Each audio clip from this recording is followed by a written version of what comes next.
नमस्कार, स्वागत है आपका हमारे यूट्यूब चैनल एक भारत पे। जैसा कि आप जानते हैं कि आज है 14 जून और प्रत्येक वर्ष 14 जून को विश्व रक्तदाता दिवस के रूप में मनाया जाता है। लोगों में बहुत सारी भ्रांतियां हैं कि रक्तदान करने से हमें कुछ मुश्किलें हो सकती है, शारीरिक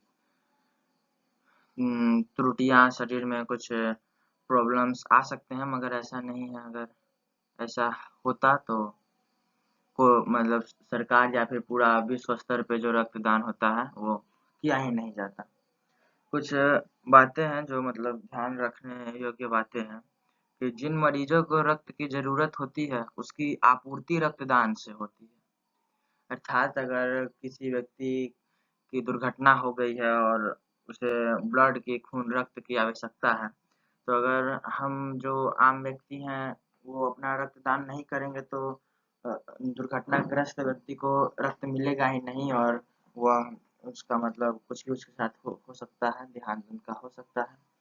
और अगर हम रक्तदान करते हैं तो बाद में से हमें फ़ायदा मिलेगा, हमारे परिवार के भी लोग मतलब दुर्घटना किसी के साथ भी हो सकती है। अगर हम किए हैं तो एक रहता है कि भाई हम किए रक्तदान तो आशा रहता है कि हमको मिले, हमारे परिवार को। ऐसा होता भी है, मिलता भी है।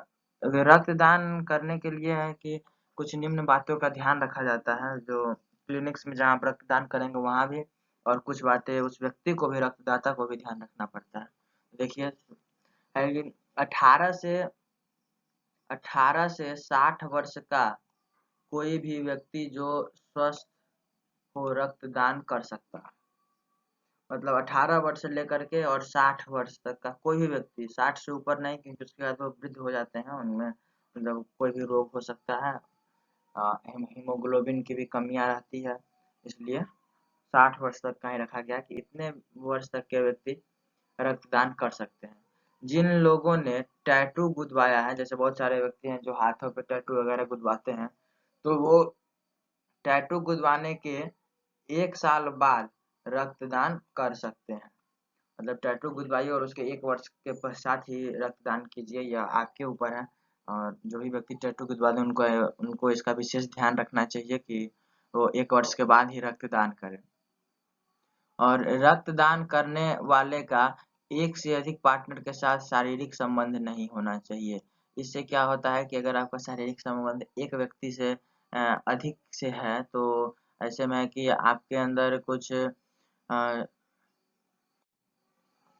तो आपके साथ हो सकता है कि सेक्सुअली ट्रांसमिटेड डिजीज जो कुछ होते हैं, गोनोरिया होता है, जैसे एड्स, एचआईवी वगैरह है, तो सिफिलिस है, ये सब हो सकता है। इसलिए कहा जाता है कि जो भी रक्तदाता है वो यह सुनिश्चित कर ले कि उसका शारीरिक संबंध केवल एक व्यक्ति से ही हो।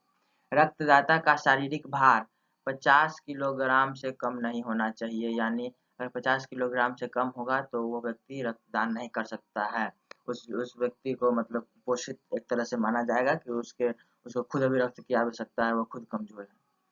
रक्तदान करने वाले को श्वसन संबंधी, त्वचा या हृदय रोग नहीं होना चाहिए। और कोई व्यक्ति रक्तदान करना चाहता है तो उसे सांस लेने में कठिनाई नहीं होनी चाहिए। त्वचा में कोई भी रोग वगैरह नहीं होना चाहिए और हृदय रोग नहीं होना चाहिए। यह भी ध्यान रखना चाहिए कि यदि महिला रक्तदान कर रही हो तो गर्भवती न हो। महिला अगर रक्तदान कर रही है तो वो गर्भवती न हो, इस बात का विशेष ध्यान रखना चाहिए।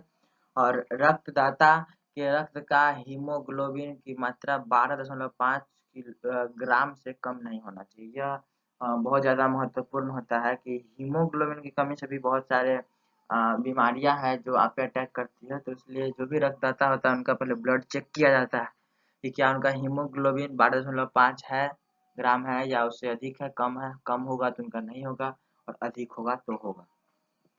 रक्तदाता की अब बारी आती है कि अगर कोई रक्तदाता है तो वो कुछ सावधानी उनको बरतना है कि रक्तदान से पहले रक्तदाता को पेट भर के भोजन करना चाहिए और एक अच्छी नींद लेनी चाहिए। मतलब पूरी नींद लीजिए जितना जरूरी है और उसके बाद जाइए रक्तदान करने के लिए।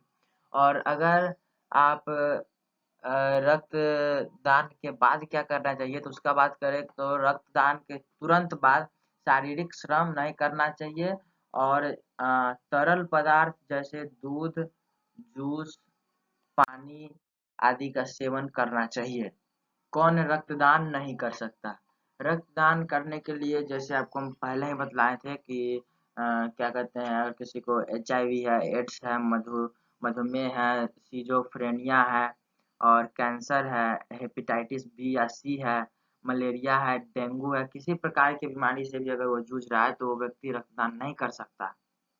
इस बात का विशेष ध्यान रखना चाहिए।